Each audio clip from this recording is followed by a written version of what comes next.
अस्सलाम वालेकुम dear students, welcome back to my channel. ये है आपका फेवरेट चैनल यूफी एकेडमिया। ओके बच्चों, सबसे पहले तो आप सब लोगों को बहुत बहुत ईद मुबारक। आई होप सो कि आप लोगों का तर्जुमातुल कुरान का पेपर जो है वो बहुत बहुत अच्छा हुआ होगा। जैसे कि मैंने केस पेपर बताया था, एज जो सारे के सारे क्वेश्चंस उसी तरह आए हैं और कुछ बोर्ड वाले पेपरों को तो सेम टू सेम वही क्वेश्चंस जो हैं वो आए हैं। आप लोगों ने पेपर देखा भी होगा। अब हम बात करने जा रहे हैं कुछ ऐसे टॉपिक के ऊपर जो कि इंतहाई ज़रूरी है और मैं समझती हूँ कि हर बच्चे को उसके बारे में पता होना चाहिए। और मेरा पॉइंट ऑफ व्यू ये है कि आप लोगों ने उस पर अमल लाजमन करना है। जैसा कि बच्चों आप लोगों को पता है कि अब ईद की छुट्टियां हैं, 8 to 9 डेज जो हैं वो दिए गए हैं प्रिपरेशन के लिए। अब 8 to 9 डेज जो हैं वो केमिस्ट्री के लिए एनफ है, बल्कि बहुत ज़्यादा है।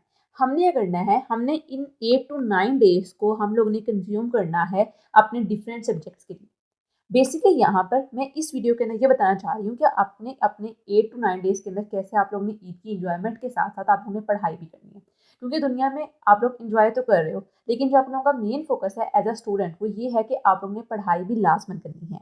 ठीक है, अब हमने देखना है कि हमने 8 to 9 डेज के अंदर किस तरह हमने कौन कौन से सब्जेक्ट्स जो है पढ़ने हैं।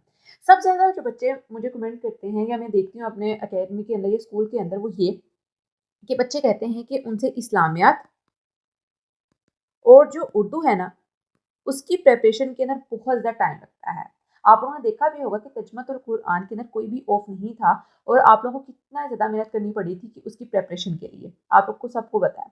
तो आप लोगों को पता है अब नेक्स्ट इस्लामिया के पेपर के अंदर भी आप लोगों को कोई ऑफ नहीं है और उर्दू के पेपर के अंदर सिर्फ आप लोगों को एक ऑफ है।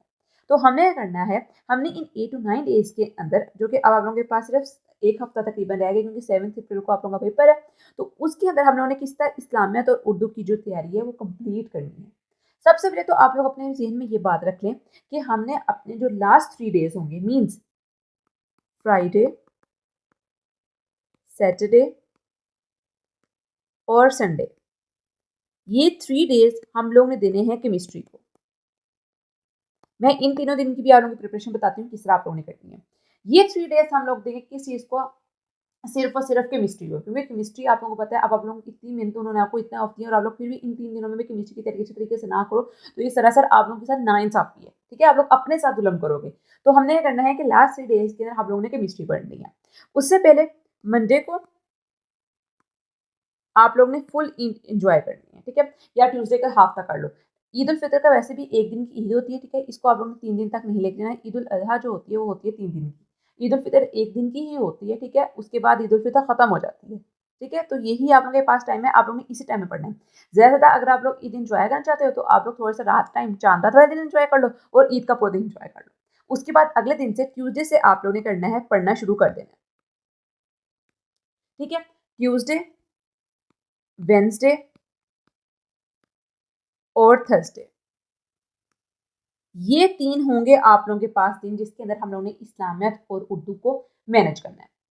सबसे पहले जो आप लोगों के पास ट्यूसडे और वेडनेसडे है ना, आप लोग ने इन 2 दिनों में बच्चों क्या करना है, आप लोग ने अपनी इस्लामियत कंप्लीट करनी है। ट्यूसडे को आप लोग करोगे 9th की इस्लामियत कंप्लीट, क्योंकि आप लोगों को पता है आप लोगों का 100 मार्क्स का पेपर है। इसके ऊपर मैंने बहुत अच्छी वीडियो बनाई हुई है कि किस तरह आप लोगों का पेपर आना है और आप लोगों ने किस तरह तैयारी करनी है। वो वीडियो मेरे चैनल के ऊपर मौजूद है, आप लोगों ने लास्ट मंथ देखनी है। ठीक है, ताकि आप लोगों को समझ आ जाए।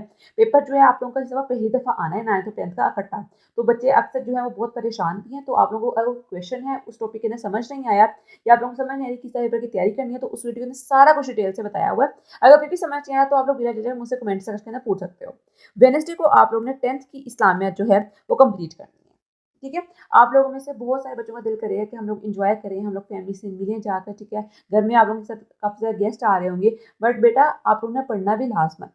ठीक है, आप लोगों के पेरेंट्स जो हैं वो इतनी आप लोगों के लिए मेहनत करते हैं, तो आप लोगों ने करना है, आप लोगों ने पढ़ना है। ठीक है, आप लोगों ने फर्स्ट एंड 1.5 डे आप लोगों ने इंजॉय कर लिया है। ठीक है, तो अब आप लोगों के पढ़ने का टाइम है।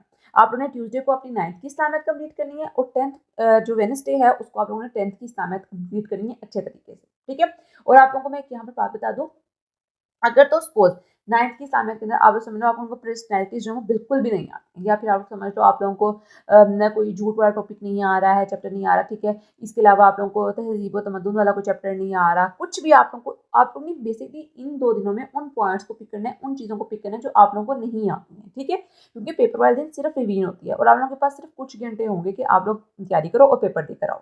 ठीक है, तो आप लोगों ने करना है कि आप लोगों ने ट्यूसडे और वेडनेसडे को 9th और 10th की इस्लामियत में से वो टॉपिक चूज करने हैं जो आप लोगों को नहीं आते हैं।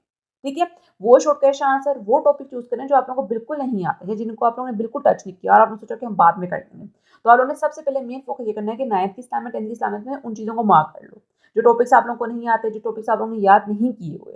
ठीक है, पेपर काफ़ी लेंथी होना है और हो सकता है कि वो आप लोगों को काफ़ी ट्रिकी पेपर भी दे, तो आप लोगों ने अभी से इसकी तैयारी करनी है। ठीक है, तो आप लोगों ने इन टॉपिक्स को चूज करना है। अब थर्सडे वाले दिन आप लोगों ने करना है कि आप लोगों ने करना है थर्सडे वाले दिन मोस्ट इंपॉर्टेंट उर्दू। अब इसके अंदर उर्दू के अंदर आप लोगों ने थर्सडे वाले दिन क्या करना है? सबसे पहले तो बच्चों ये है कि आप लोग कोशिश करो कि जो चीज़ आप लोगों को नहीं आती है, ठीक है, क्योंकि इस दिन आप लोगों के पास प्लेंटी ऑफ टाइम होगा कि आप लोग आसानी से इसके अंदर चीज़ें कर सकते हो। ठीक है, जैसे कि आप लोग गज़लें कर सकते हो, नज़में कर सकते हो या खुलासियात कर सकते हो, मर्जी आप लोगों की। गज़लें और नज़में करने का फ़ायदा क्या होगा? अब देखो, यहाँ पर आप लोग गज़लें और नज़मों के शेर तैयार करोगे ना अच्छी तरह, ठीक है, पेपर के ऊपर लिख के याद करोगे, पेपर से मारोगे, फिर वाले दिन सिर्फ आप लोगों को 15 से 20 मिनट लगेंगे मैक्सिमम कि आप लोग उनको रिवाइज कर लो। ठीक है, या फिर आप लोग ऐसा करो कि आप लोग सिर्फ अपने सारे के सारे चैप्टर्स के जो हैं खुलासाजात कर लो। खुलासाजात के अलावा आप लोग की तशरीह कर लो। तशरीह मैं इसलिए कहती हूँ कि बच्चों, क्योंकि आप लोगों की एक दफ़ा ज़हन के अंदर वो सारी लाइनें बिल्टअप हो जाएंगी, तो आप लोग जब उस दिन करोगे तो आप लोगों को आसानी होगी। ठीक है, तो मेरी तरफ से ये है कि 5 से 6 घंटे जो है ना वो आप लोग उर्दू की तशरीह को लगाओ। ये सबसे अच्छा जो है मैं आप लोगों को दे रही हूँ, क्योंकि तशरीह आप लोगों की बहुत ज़्यादा मार्क्स कैरी करी है, नज़मों की भी आनी है, गज़लों की भी आनी है, उसके अलावा आप लोगों की असबाक की भी आनी है। तो मेन फोकस आप लोग थर्सडे को करो तशरीह को। लेकिन फिर भी अगर आप लोगों को कोई चीज़ नहीं आती है, ठीक है, अगर आप लोगों को खतूत नहीं आते हैं वो कर लो, कोई ग्रामर का चीज़ नहीं आती वो कर लो, लेकिन तशरीह जो है वो सबसे बेस्ट चीज़ है कि आप लोग थर्सडे वाले दिन करो, क्योंकि पेपर वाले दिन आप लोगों से तशरीह नहीं होनी, उसके उस पेपर वाले दिन आप लोगों के पास इतनी चीज़ें हो जानी है कि ये भी कर लूँ वो भी कर लूँ, तो तशरीह को बहुत कम टाइम देना है। अब तशरीह करने की चीज़ सुन लो किस तरह करनी है। अगर सबसे पहले मैं नज़मों और गज़लों की बात करूँ तो, ठीक है, कैसे करनी है? अब देखो, नज़्मों और गज़लों की तशरीह करने का सबसे बेहतरीन असूल ये है कि आप लोगों को उसका मफ़हूम पता हो। अगर किसी शेर के अंदर आप लोगों से गज़ल की बात करती हूँ, अगर किसी गज़ल के अंदर शायर ने कह दिया कि महबूब की बेरुखी का ज़िक्र है, तो आप लोगों के पास महबूब की बेरुखी से रिलेटेड 4 से 5 शेर जो हैं वो, या 3 से 4 शेर जो हैं वो लाज़मन होने चाहिए। आप लोगों ने करना है कि आप लोगों ने एक रजिस्टर पकड़ना है, ठीक है? रजिस्टर के अंदर ऊपर आप लोगों ने लिख लेना है बेरुखी, ठीक है? जो भी हेडिंग देकर, और उसके अंदर उससे रिलेटेड आप लोगों ने शेर लिख लेने हैं, ताकि आप लोगों के वो शेर आप लोगों के पास हों और आप लोग किसी भी शेर के अंदर आप लोग उसको फिट कर सको तशरीह के अंदर। ठीक है, ये सबसे ईजी चीज़ है गज़लों की तशरीह तैयार करने की। नज़्मों के अंदर भी आप लोग ने ऐसे करना है, सपोज़ किसी नज़म के अंदर, जैसे हम हमद की बात करते हैं। हमद के अंदर क्या होता है कि एक ही बात चल रही होती है। नात की बात करें, एक ही बात चल रही है। बरसात की बहारों की बात चलें, एक ही बात चल रही है। तो बस्तरा शजर से उम्मीदें बहारत की एक बात करें, एक ही बात चल रही है। क्योंकि उसके अंदर इत्तेफ़ाक से रिलेटेड बात करिए, तो इत्तेफ़ाक से रिलेटेड, अख़ुवत से रिलेटेड आप लोग 1-2 शेर भी कर लोगे, तो आप लोगों की पूरी की पूरी नज़म के अंदर कोई भी शेर आ जाए, आप उसके अंदर लिख सकते हो। ठीक है? तो आप लोगों ने इस तरह तैयारी करनी है। मेरे ख़्याल से आप लोगों को मेरी बात समझ आ गई होगी। अब बात करें अगर असबाक की तशरीह की, बच्चों असबाक की तशरीह जो होती है वो तभी आती है जगर अगर आप लोगों ने पढ़ी हो। ठीक है? क्योंकि उसके अंदर कुछ ऐसे अल्फाज मायने होते हैं, जैसे खत-खुशीदा अल्फाज के मायने जो आप लोगों को आते भी हैं, वो बड़े ट्रिकी होते हैं। ठीक है? बच्चों को मतलब नहीं आ रहा होता इस स्टेज के ऊपर, तो आप लोगों ने कोशिश करनी है कि आप लोग उन मतलब को क्रैक कर लो, उनको आप लोग समझ लो।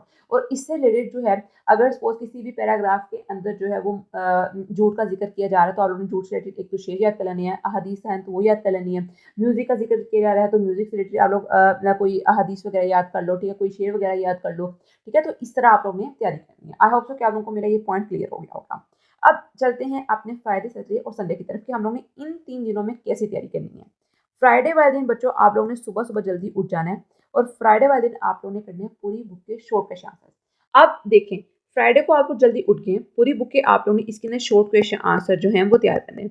अब आप लोगों में से बहुत सारे ऐसे बच्चे होंगे जो क्या कर रहे होंगे, उनका होगा कि प्लान के हम लोग क्या करेंगे, पेयरिंग के अकॉर्डिंग तैयारी करेंगे, ठीक है? पेयरिंग से करेंगे, ठीक है? अगर आप लोगों का पेयरिंग के अकॉर्डिंग करने का तैयारी है तो आप लोग पेयरिंग के अकॉर्डिंग कर लो, ठीक है? लेकिन अगर आप लोगों के पास टाइम है तो आप लोग इसको वेस्ट मत करो, ठीक है? एटलीस्ट आप लोग चॉइस के लिए चीज़ें कर लो। आप लोगों ने तैयार करने हैं शॉर्टकट आंसर्स, ठीक है?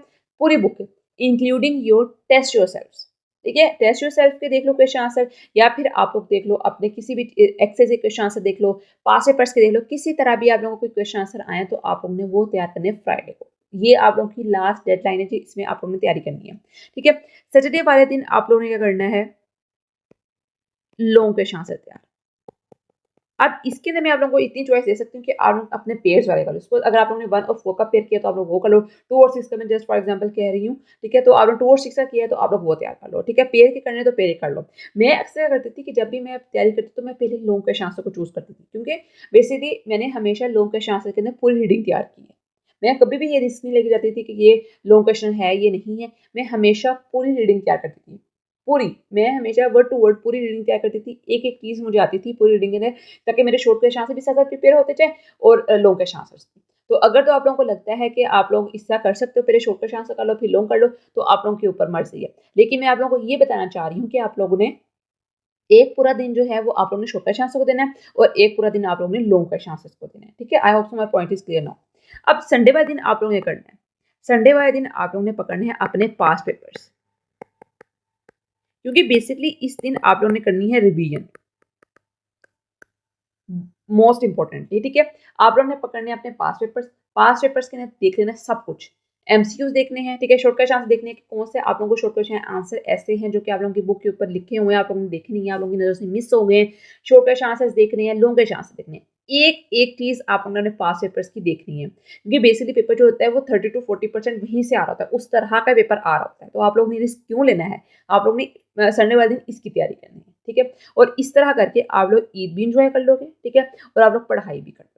आप लोगों की जो ईद की एन्जॉयमेंट है वो सारी ज़िंदगी आप लोगों के पास नहीं रहनी है, आप लोगों की मार्कशीट जो होगी, जो अच्छे मार्क्स आएँगे, वो आप लोगों के पास हमेशा रहेंगे, ठीक है? तो आप लोग इस चीज़ के ऊपर फ़ोकस करो और आप लोग पढ़ाई करो, ठीक है? अगर तो आप लोग चाहते हो कि कि ठीक है, हम ईद का दूसरा दिन भी एन्जॉय करना चाहते हैं और हमारी तैयारी है कि हम लोग सिर्फ़ वेडनेसडे वाले दिन, कि हम सिर्फ़ 1 दिन के अंदर ही अपनी इस्लामिया 9th की कंप्लीट कर सकते हैं, तो आप लोग तब भी कर सकते हो। लेकिन बच्चों, अभी आप लोग छोटे हो, तो मैं आप लोगों को ये सजेस्ट करूँगी कि आप लोग 9th के लिए पूरा दिन अपना लगाओ, ठीक है?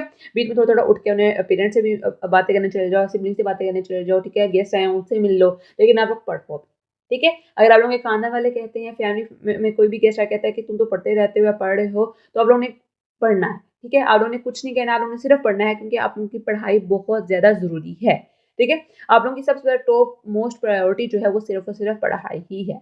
आप लोग तो इतने छोटे हो कि आप लोगों के पेरेंट्स जो हैं वो आप लोगों को काम करने के लिए भी नहीं कहते, वो कहते हैं बच्चा पढ़ रहा है, कुछ भी नहीं कहना। तो आप लोगों के पास सिर्फ़ एक चीज़ है जो कि है पढ़ना।